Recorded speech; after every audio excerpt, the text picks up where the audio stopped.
Hello, everybody. My name is Fiona Blades, and I'm the founder of Mesh Experience. And I'm delighted to welcome you all today to the webinar where we're going to be detailing 5 lessons for marketers during coronavirus. And with me, I have Professor Hugh Wilson from Warwick Business School. I've had the pleasure of working with Hugh and Professor Emma MacDonald for over 10 years now. And they've been absolutely instrumental in helping Mesh to build both its analytic capabilities and also our thinking around experience-driven marketing. But before Hugh went into the academic sphere, he had a real job. Now that's Hugh's words, not mine, and he was working at IBM and Xerox. He is the author of books that include Marketing Plans, which has sold over 500,000 copies. He is a regular contributor to Harvard Business Review and has been interviewed by Radio 4 on everything from consumer behaviour to voter behaviour in Brexit. Welcome, Hugh. Well, thank you very much, Fiona, and hello, everyone.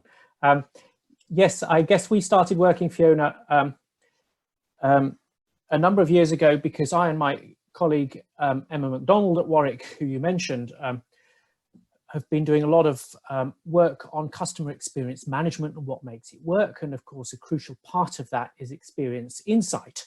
So when we discovered you were there, we were very excited to start working with you because, if I may say so, your particular insight methods are particularly good at capturing the complete customer experience. So that's been fun. And then when the coronavirus broke, we wanted to look into how consumers are feeling about what firms are doing and saying at the moment. So we got in touch, and Emma and Fiona and I and Fiona's colleagues have been looking at the data over the last weeks with great interest to see how people are reacting.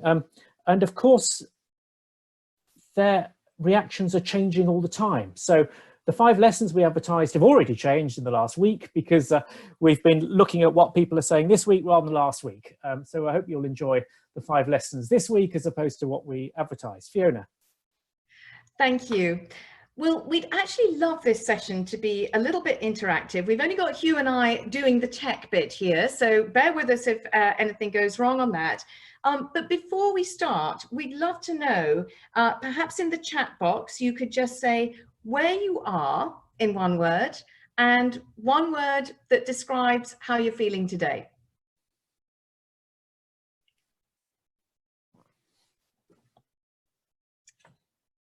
So I think we have people from both sides of the Atlantic, which is good, Hugh.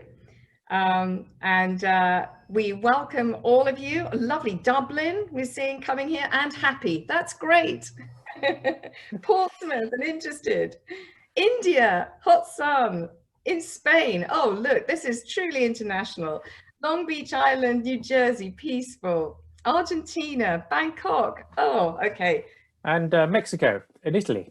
Yes. New York, 2 blocks from Central Park. Good, that's near me. So I'm a little way down, but that's lovely. And UK, thank you so much, everybody, for joining in with that. And lovely to see such an international audience today. We're going to be drawing on examples of work throughout this session.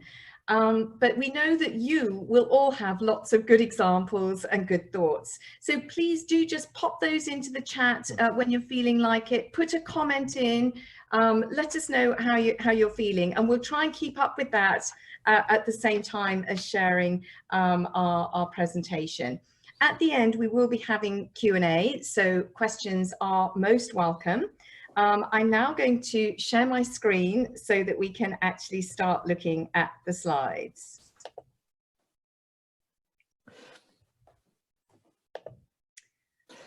Okay.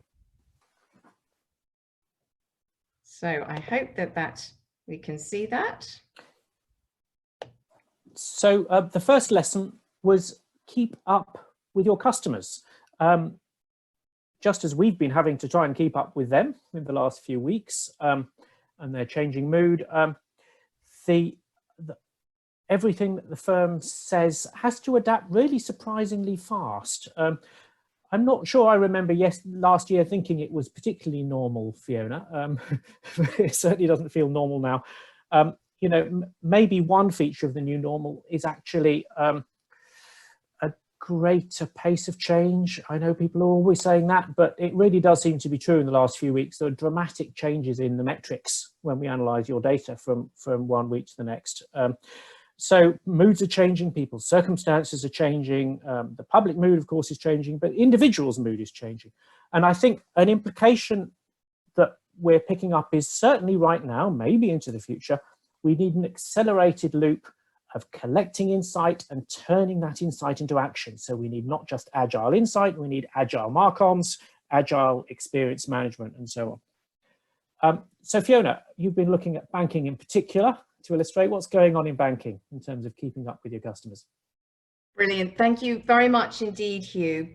Well, the MESH team has been fascinated to see how people's concerns about coronavirus have actually been changing. So we added some questions to our UK retail banking study 10 weeks ago, and we've been reporting out weekly in a Friday roundup and a Monday briefing since then. So what we can see in this slide here is that around 2/3 of people in the UK are feeling either very or fairly concerned about the pandemic. But when we ask them the reasons why, these have been changing over time. So early on, you can see that the immediate concerns were things like, can I pay my bills? What do I do if I can't pay my mortgage?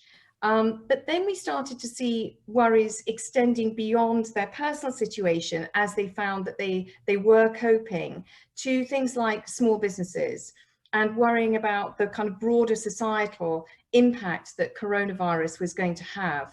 And you can see towards the last couple of weeks, it's much more now long-term focused as people realize it wasn't just going to finish in May, it's going to have some longer term implications in terms of the economy, what that means to their spending power and lifestyle.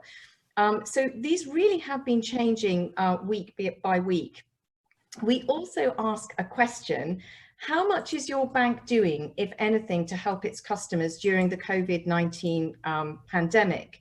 On a score of 1 being nothing at all, to 10 doing everything it can to help. So I'd just like to ask everybody on this call, actually, kind of what score would you give your bank? You don't necessarily need to put it in the chat box, but you know, just think about that question, because I'm then going to give you the answer for the UK so that we can have a look at that. Okay, so what we've been seeing in the UK is actually a steady increase in people feeling that their bank is helping. And in a minute, we're going to see some of the reasons why, but it basically relates to the way that banks have largely kept in tune with these changing consumer sentiments that we're seeing in that previous slide. So let's go on to have a look at what's been happening from a media perspective and a touch point perspective. In this particular study, we are capturing people's experiences with banks. And we're using a mobile diary platform to do that. So every time that someone has a brand encounter, whether that is seeing a TV ad, or it's going into a branch, or it's speaking to somebody, any kind of interaction, they're recording onto this platform. And then they're providing a comment that relates to that experience, and sometimes a photo. Every week, we're receiving around 500 experiences from these participants, and there are more than 100 that are coming through each week. So if you have a look at the left-hand slide, the left-hand part of the slide here, with the owned touchpoint reach, we can have a look at branch and ATM cash points. Not surprisingly, we're seeing those completely plummet after lockdown. And the blue bar here is representing the benchmark period, which is February the 13th to March the 11th. So it's just pre-COVID. But what we have seen, if you look at the right-hand side, is that the customer communication channels, things like email and SMS, have definitely increased. And in particular, you can see that week 2, almost 20% of our participants received some kind of email from the bank. And these were particularly around things like mortgage payment holidays, waiving the fees for overdrafts, And these were really landing very well with customers at the time because it helped them to feel reassured that banks were actually going to do the right thing and treat them fairly. But what about paid communications? Well, not surprisingly, we've seen things like poster billboard declining. So that was close to 10% and is under 5% now of people that are seeing any kind of posters. But we've seen a real increase in TV and radio. And just look at the last week, we've got nearly half of all our sample here are saying that they've actually picked up a TV experience from one of the banks in the last week. So I'm now going to have a look at what's happened from a communication perspective. So that's the channels, but how are messages landing? And this just shows very early on in the pandemic. And you can see that what we're looking at here is owned communication and paid communication, and the percentage of people that are reporting that they are having either fairly or very irrelevant experiences. And these were running flat. They've been running flat for ages. Around a quarter of our participants said that any paid communication wasn't very relevant to them. But in the first 2 weeks, that absolutely rocketed. And the ads that had been relevant 2 weeks previously suddenly weren't anymore. And I think the sparseness of the comments that we're seeing, so advert for pensions, man with a black horse, comedian telling a joke, actually speaks volumes. These just were landing on deaf ears at this particular time. However, I'm very pleased to say that what we've seen is we've seen the positivity and persuasiveness and indeed the relevance. I haven't got this on this slide, but the relevance as well really improve and increase versus the benchmark. And I'm just going to walk you through what's been happening in terms of the paid communication so that you can start to see what's been going on. So first of all, banks like Lloyds and Halifax were going out with full page press ads that were detailing how they could help you at this particular time and what actions they were putting in place for customers. And these ads were very reassuring and helpful for customers. Then by week 4, we saw Lloyds and Barclays demonstrating their commitment to their customers through new TV advertising. And 60% of all paid experiences this particular time in this week were for these two banks, because some of the other banks had come off air by then. This is just something about Barclays advertising. It was featuring its staff at home and it was landing really well. And somebody said, it was bank staff from the front line telling us how the bank will still be able to serve using online, mobile, etc., as well as keeping distance. Comforted and reassured, it was warm and friendly. So this was showing the human face of Barclays staff. They're going through the same situation as customers in lockdown at home, and it made the work feel relatable, and people felt empathy with the staff working hard on their behalf in difficult circumstances, because only a couple of weeks before, of course, the call centres had been inundated. And around this time, we saw something that was quite interesting. So we saw that the persuasiveness for Lloyds and Barclays paid media was increasing sharply. So it had been around 25% in week 1, and by week 5, it was at 50% of the experiences were persuasive. Now, normally we see persuasive experiences really relating to things that might be offer-led, or product-led. But these were pure brand ads. And I think that what it shows is that people really felt that these brands were going out doing the right thing, and it was seriously making people feel that they would consider these brands in the future. Now, over time, when we collect more data, Mesh will actually start to use things like regression to understand the impact that this type of communication has had on key brand metrics like trust. However, nothing stays still here, and within 2 weeks, we're already seeing that the Barclays and the Lloyds TV advertising was being eclipsed by Halifax and Nationwide. And we'll go on to talk a little bit about the Nationwide ads later, because they're very distinctive.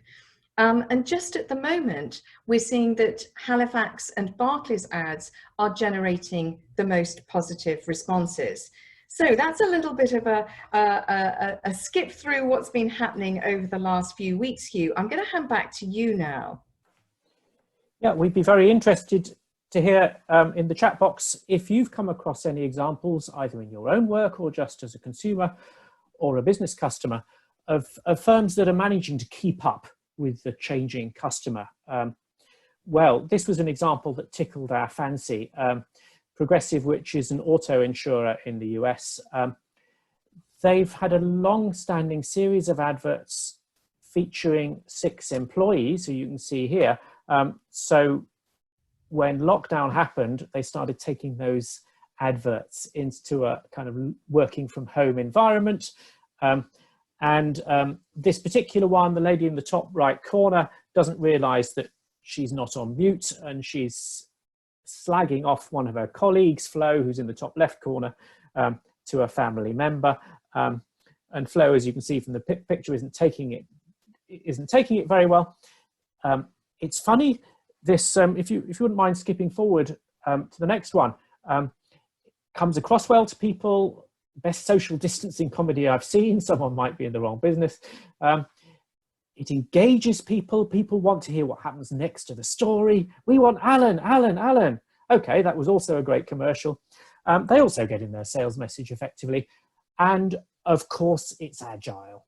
You can turn around these kind of adverts reasonably quickly, find out what's going on in the public mood this week, and turn something round next week.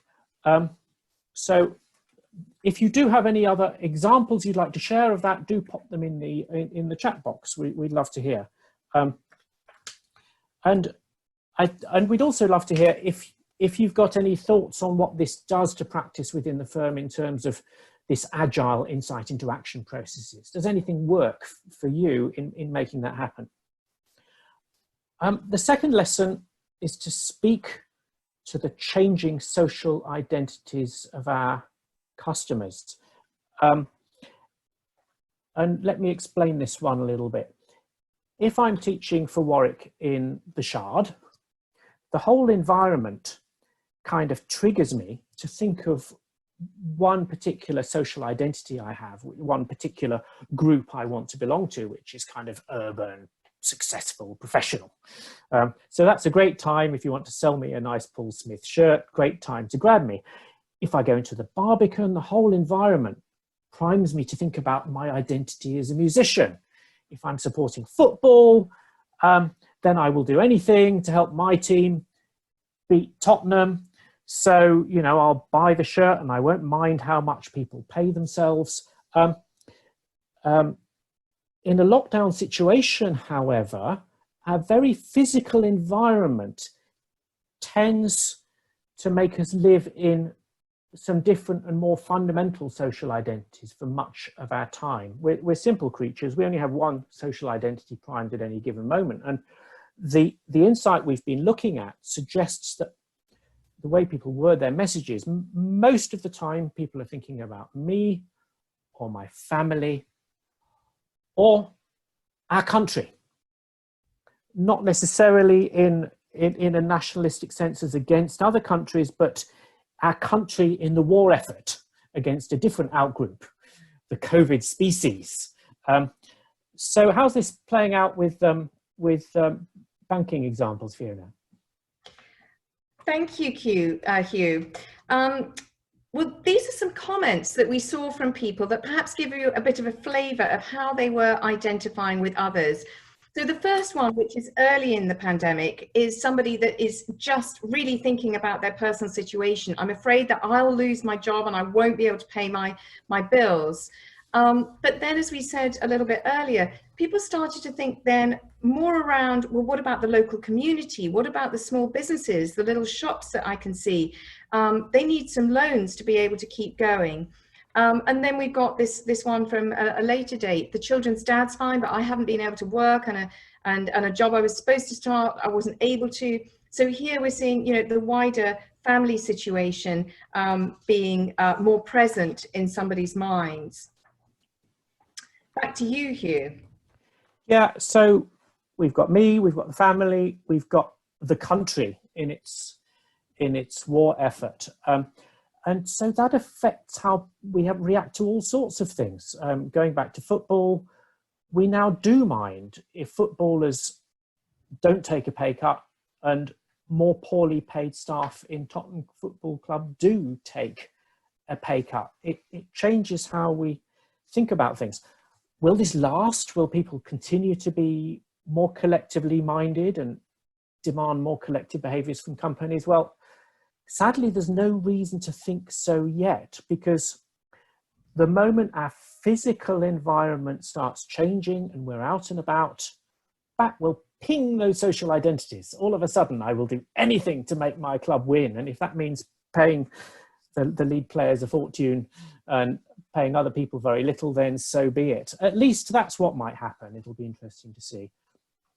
Another interesting thing to see will be whether we start adopting a more global identity in our lives in general, and in particular in our lives as consumers. There's no particular sign of that yet. Yes, there's plenty of discussion in the media about that. Can we come together over climate change and so on? But in our consumer insight, where people are talking about brands, that's not yet coming out strongly. For example, you don't get a lot of messages saying, I'm really worried about the supply chain for these clothes in a developing country. That's not yet coming through fast. So we'll see what happens. For now, at least the national identity is kind of primed, is triggered.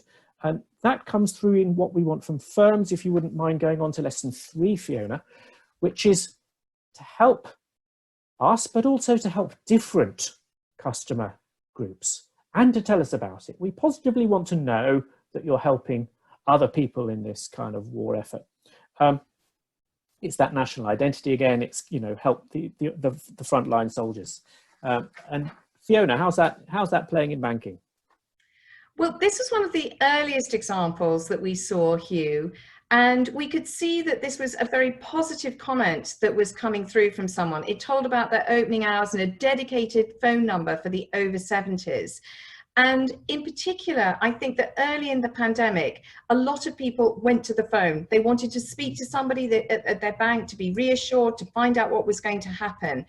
But people were also aware that maybe older people were not using online banking, that they were much more reliant on the phone. So I think that the fact that Lloyds and Halifax and Bank of Scotland set up this dedicated phone line was very reassuring to people that weren't 70, that they knew that people who were over 70 were able to have something that would be dedicated for them. And I think you can see again here, when it comes to small businesses, it's not just small business owners that are concerned, it's people that are concerned for small business owners. So it's people here that are saying, it's the small, medium businesses. They need those interruption loans to them much faster. They're worried about how easy it will be for the businesses to get them. Make it easier to get hold of them. The small businesses need those loans. So people are concerned here for other parts of society, not just their own. And we thought this was really interesting because we saw a stark contrast in the reception of the experiences that people were having with banks if you were self-employed versus full-time employed. So in the benchmark period, we'd got around a third of the participants, whether they were fully employed or self-employed, were having experiences that they rated as being persuasive.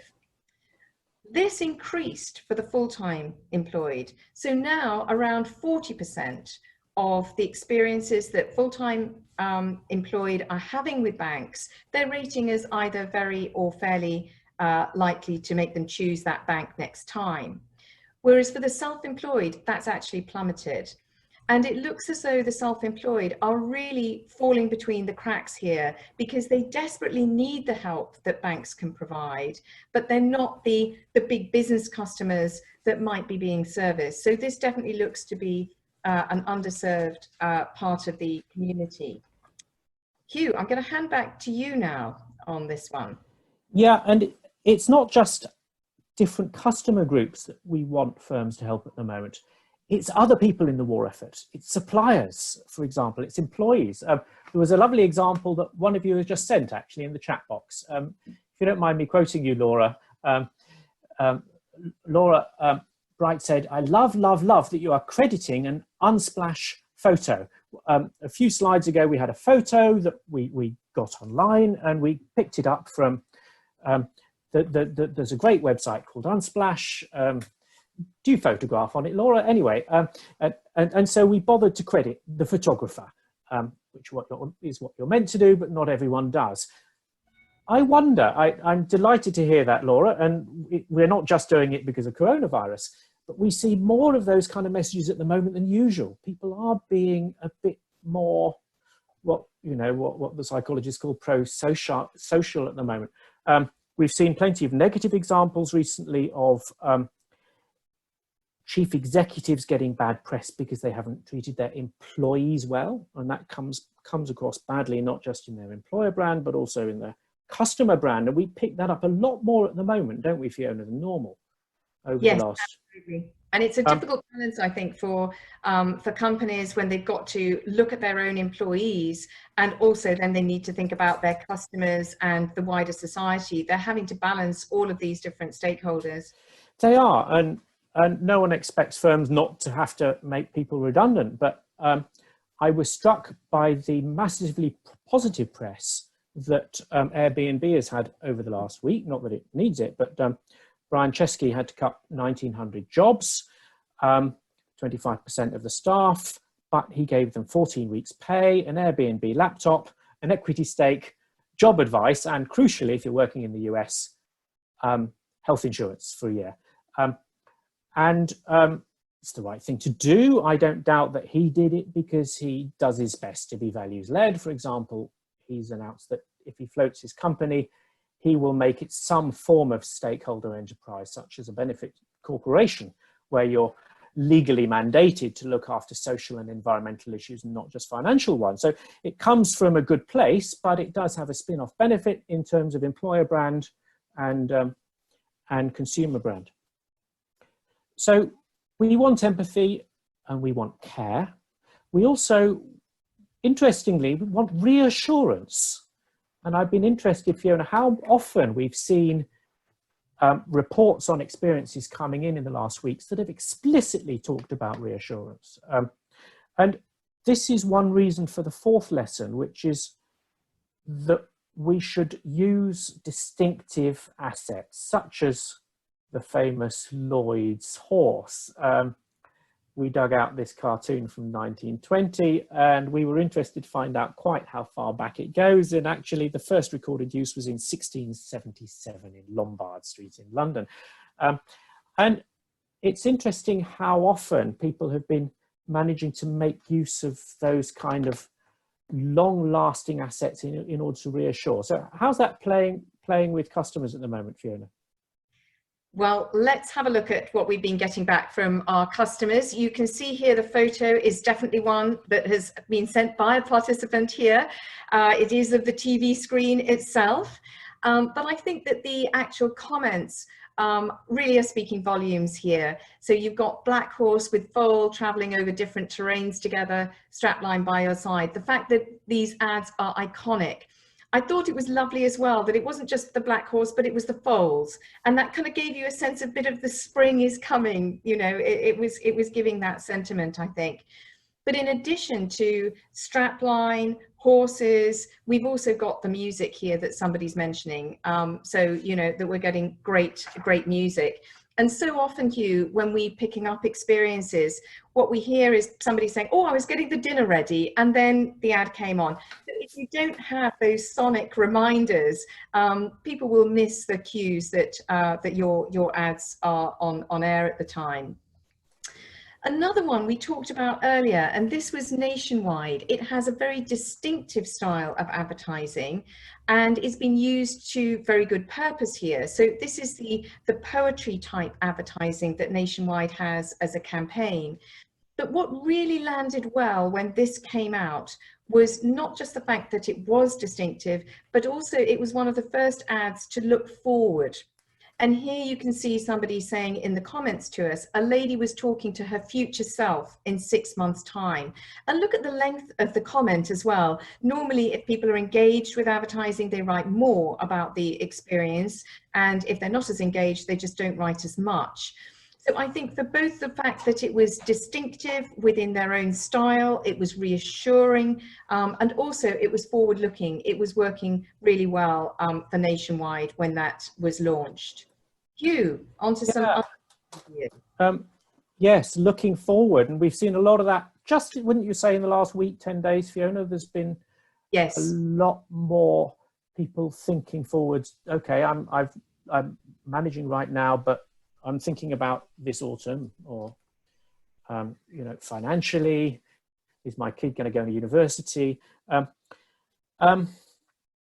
kind of time's coming into the equation. I was similarly struck by a couple of Swiss banks over the weekend advertising in full page spreads, talking about how they've been looking after families for 700 years or something. And it reminded me of Cambridge, where my son is at university. They've got the issue right now of having to reassure new students who are due to come this autumn, and that they can still come. And I think it's no coincidence that right now, prominently, if you look on their website, they're talking about 1209 when they were founded. You know, the kind of message, I think, is, look, we've been around forever, you know. 1209, we're twice as old as this iconic building, you know. We've seen everything, and then nothing else has stopped us. So one little bug isn't going to stop us. You know, you're in safe hands here. And I think the distinctive assets don't just have to be symbolic. They can also be capabilities, can't they? To take another university example, I didn't have anything to do with this, but our front page at the moment has got this little banner on the top: distance learning MBA, ranked first globally for the 3rd consecutive year by the Financial Times.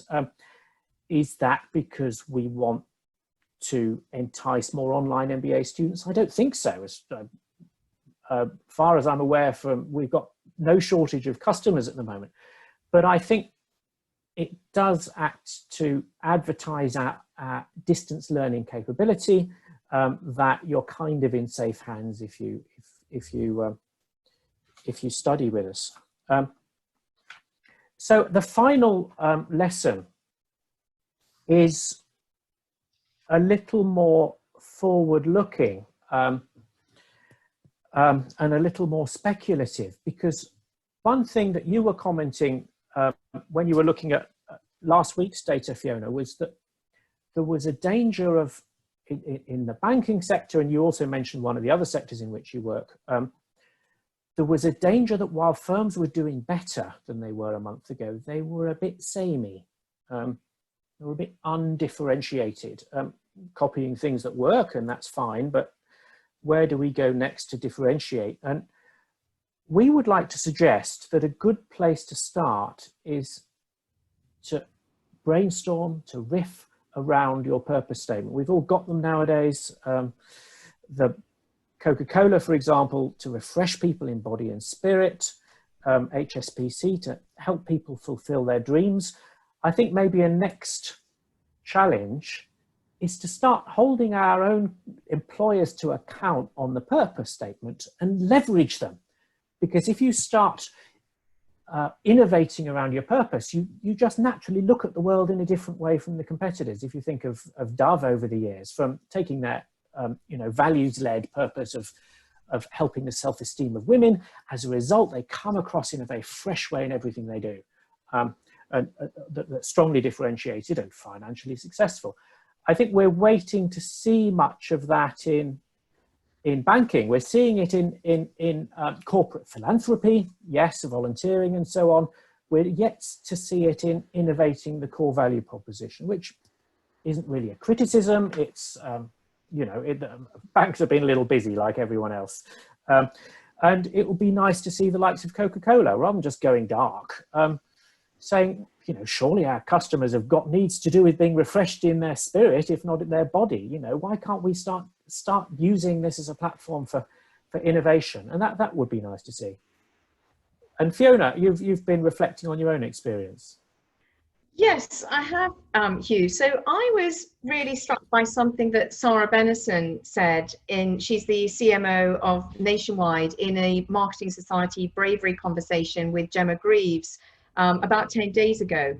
And she was describing how she was looking to small businesses for inspiration, because they are absolutely having to pivot in order to survive. And I have been enormously impressed by my hairdresser in New York, Jeffrey Jagling. He founded Art and Autonomy. And on lockdown, sadly, he obviously had to furlough staff, and he sent an email out to customers saying that they could help in 3 ways, which was great because you could see exactly what you could do to help.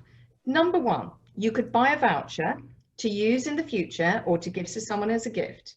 Number 2, you could give some tips to staff, and the staff were listed, so we knew who the staff were. And number 3, you could buy product like shampoo and hair conditioner and those kinds of things. So of course, you know, I did all 3, so that was great. But then a little later, and this might be something that perhaps some of the women on this Zoom webinar might appreciate, probably about 3 weeks in, if we were on a call and maybe there were a couple or 3 women on the call, we'd suddenly realize that, of course, your roots start to show, and you need to look good on Zoom. And in meetings, we're not used to seeing ourselves as much as we are on Zoom. So this was starting to kind of impact on our confidence. And just in that week, along came an email from Art and Autonomy, which was at-home color kits designed for you. And what I loved about this was that it was the stylists at the salon who had found your exact colors that you needed, and they were putting them together into a kit along with a video so you could see how to apply it yourself, so that you would be fine during the pandemic and the lockdown. And in particular, I love the sign off actually, Hugh, to this email, which said, stay looking like you've got it all together. And remember, color corrections start at $300. So that's our challenge set out there. So anyway, that was one thing. But then more recently, a week ago, I had another email, and Art and Autonomy has started its little online shop. And what they've done is they've got hold of their friends who are designers and are all credited. So back to Laura's comment on Unsplash, when you go onto the online shop, you can see here are some items that I've bought. I haven't got them yet, but I can tell you that when I'm wearing the t-shirt, Keep New York Alive, Shop Small, when I'm using my book for the day book, the Art and Autonomy writing notebook there, and I've got my new mug, which looks a bit like Andy Warhol, I am going to be feeling confident and I'm going to be feeling great. So Jeffrey will help me feeling good through the pandemic on Zoom, and hopefully his customers are going to be helping him to get through and be able to reopen. So over to you.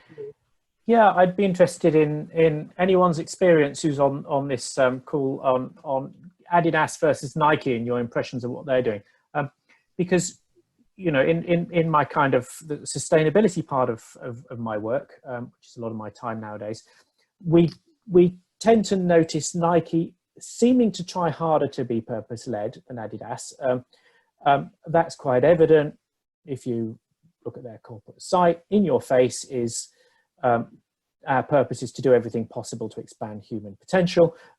Adidas, you have to look very hard to look beyond shareholder focused statements like our aim is to be the global leader in the sporting goods industry, which I'd suggest is not actually very motivational for staff as compared with the Nike one. Now, we all know that not all firms mean their purpose statement. There's a big problem with purpose washing, but so we've been interested to see in the last month what they've been up to. Adidas, quite early on, came under fire for holding back rent payments in Germany, and a politician burnt an Adidas shirt on video, and this went viral online and hit the headlines everywhere from Turkey and India to London. They had to back down, of course, but at the cost of a lot of massive negative media coverage.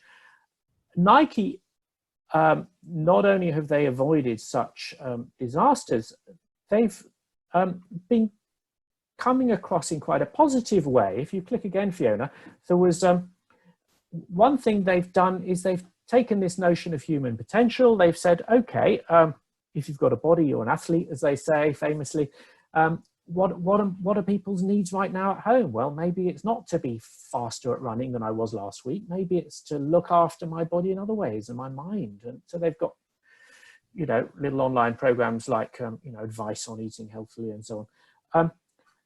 In the week this Adidas story broke, their share price went down by 2 billion relative to Nike's, and that's factoring in other changes in prices that week to the sector, and that's continued since. I was interested to see they've had a far less good crisis so far than Nike. I'm sure that also has a lot to do with, of course, with balance sheets, but I don't think it's helped that they have not really quite kept up with the moment in the same way as Nike. But overall, it has been interesting to see the share price metrics that firms that lead on environmental, social and governance issues, according to the indexes, such as a well-known one from MSCI. They have an ESG index. So the likes of Unilever, for example, would be in the orange line at the top, and P&G would be a little further down. This is different ESG indexes. Overall, in the last 3 months, ESG share performance has kept up. When you think about it, that should make sense. The word sustainability is very close to the word resilience, and people argue for sustainability on 2 grounds. One is, you know, moral, what are we here for? What are we creating firms for if it's not to help people and the planet? But the other, of course, is the kind of business case for sustainability around the notion that you will have a business that is sustained more in changing environments.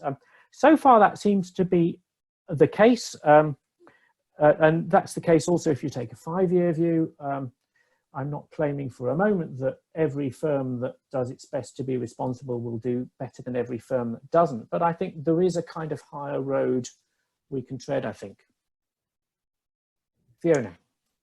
Thank you, Hugh. Well, just to recap what we've got lesson 1, keep up with customers. And at the moment, their sentiment is changing pretty rapidly. Number 2, speak to those changing social identities that Hugh was talking about. And as we come out of lockdown, it'll be interesting to see how that changes as well. Number 3, think about helping different groups, but not just at a targeted different group level. Think about what that means to others to see that you are helping the broader societal groups that we have. Make sure that we use those distinctive assets. Not only do they create efficiency, but they're creating reassurance at this particular time. And differentiate through your purpose, which we know is easier to say than do. But if you can really use that purpose to create actions, that's, I think, where the gold dust lies. So Hugh, at this point, I'm going to stop sharing so we can see each other a little bit better, and we will take some questions. Brilliant. Now, I need to just have a little look to see, I think there were a whole load of questions that were coming through, which I wasn't able to see when I was sharing my screen. I don't know if you picked up on any, Hugh, as we were going. I picked up on some nice examples of what firms are up to. In India, we can see people are helping in social well-being of society. Even if they're not earning, they're providing food as well as shelter to people. That's really interesting, Ayush. Any particular companies you want to let us know about? And Caixa Bank in Spain, I can't remember how you pronounce that, I apologize, who are providing bank offices to help people make use of the online banking system. That's a nice example. It's obviously, you know, doesn't harm the customer relationships. It doesn't cost us anything. Yeah, so Domino's developing contactless delivery. Yeah. So thank you for the examples. Keep them flowing in. Any questions or comments about the firm response to the changing customer? I can see, Hugh, here a couple of good questions that have come up. Oh, yes. So one from Alessandro is saying, what exactly do you mean by speaking to changing social identities? Yeah, it's a bit subtle, this. I might have to advertise a Harvard Business Review article at this point, because Emma MacDonald and I and a fine behavioural scientist called Guy Champness wrote an article on social identity theory in Harvard Business Review. But basically, if you say it, because we have one social identity that is prominent in our brain at any given moment, there's no point speaking to me about being a football fan if that at that particular moment I'm a marketing professional. You know, right now on this call, I'm a marketing professional, you know, and or an academic. You know, it's something around that. Any other message will be irrelevant at this second. So it is, you know, this is where context comes into communication so much. And that's another nice thing, if I may say so, about your data collection method, Fiona, is you can pick up context, what positions people are in, because that will trigger different social identities. That's roughly what I was trying to say. Brilliant. And we've got more questions coming in, Hugh. So let's see if we can answer this one from Rachel Dreyfus that's just come in as well. Do you see phases of recovery from COVID-19 that firms can respond to appropriately after lockdown ends?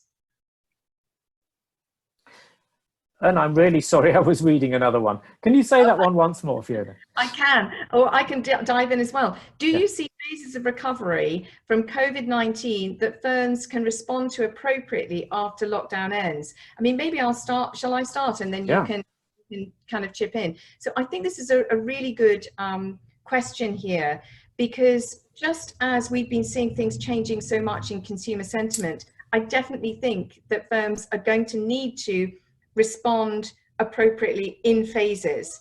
For example, we can see that people are concerned about safety issues. In the US, we have done some work with retail banks, and we saw that people particularly liked the plexiglass, hand sanitizer, social distancing, the ability to use drive-through facilities. All of those kind of things are really welcomed. And I think that companies are going to have to think about how can they create safe environments, particularly if they're face-to-face kind of environments for customers to begin with, in order that they'll encourage them to want to venture out and to have those experiences.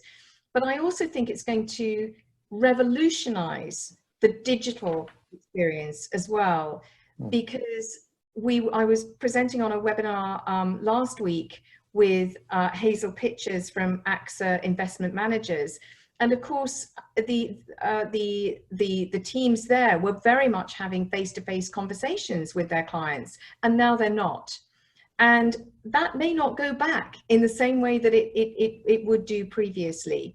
So I think there's a real opportunity to look at how digital can form a part of the new world that we go into, that helps enable human connection, which we've been seeing, but also provides those customer experiences that are going to feel safe and are going to feel appropriate at different phases as we go through.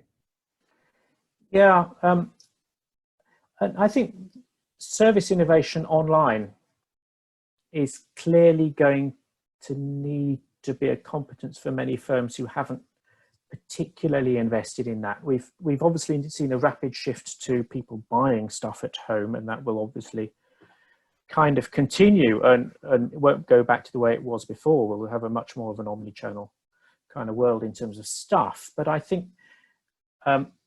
we're beginning to see innovation in service on delivery online, aren't we? In lots of ways, from the fitness stuff, clearly to education and health. And I think experience redesign will have to be a competence for everyone, and it'll have to be kind of sped up and made more agile. I think the whole agility thing that kind of began in software development in many ways, you know, it's already very prominent in some aspects of marketing practice, in online marketing practice. I think it's going to rapidly have to reach the rest of marketing and customer experience practice. So, I don't know, I'm guessing, but I think that trend towards agility, I think, is going to be here to stay for the foreseeable future. Well, we've got lots more questions coming in, Hugh. We might have, I think we've got time for at least another one before we stop, but I would just like to thank everybody for these different questions coming in. There's one here from Paul Baines. There's a lot of talk about customers have changed substantially, not least in their online capability. How different is future consumer behavior from before COVID-19, or is the change just temporary, and will business as usual resume? I'm going to leap in here, actually, because I'm going to have a real life example of my 88-year-old father.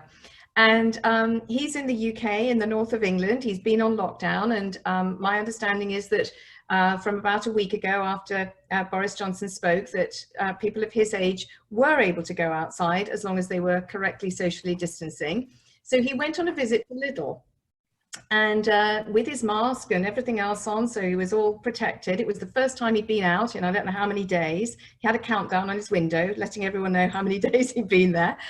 And he came back and he said it was very difficult to socially distance in the aisles in Lidl because they just weren't big enough. And he came back and he's just said to me on Skype, actually, we have a Skype call once a week. He said, I think I'm going to stick with online delivery.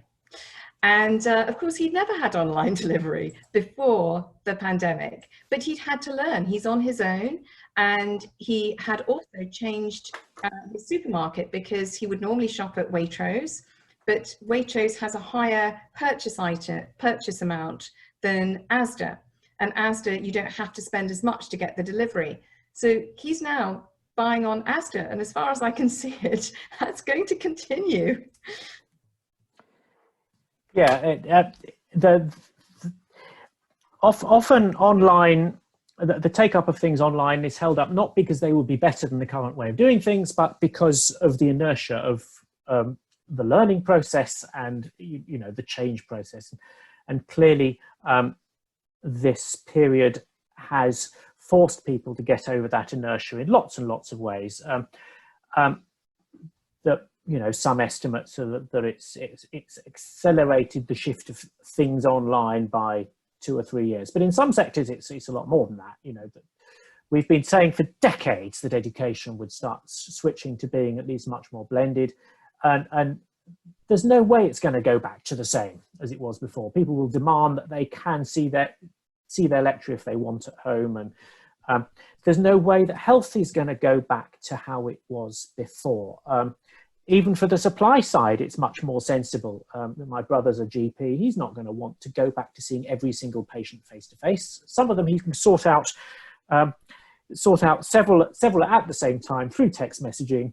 And if it's not serious, he can sort them out in a total of 3 minutes instead of 10. So he's got more time for the people that, you know, have got a serious condition. So clearly it won't be business as usual. And we'll be in a much more omni-channel world. On that note, Hugh, I'm terribly sorry that we're going to have to finish. We've had some amazing questions and comments. I would really like to thank everybody who's attended today from all over the world, which was wonderful to see, for being so engaged with this webinar today. And Hugh, a very big thank you to you as well. We have been recording this, so if anybody does want a recording, we can make sure that we'll be sending you the link in case you want that or you want to distribute it to any colleagues. But a very big thank you from me, and thank you to you, Hugh. And thank you all. I've enjoyed it very much. Thank you, Fiona. Bye-bye.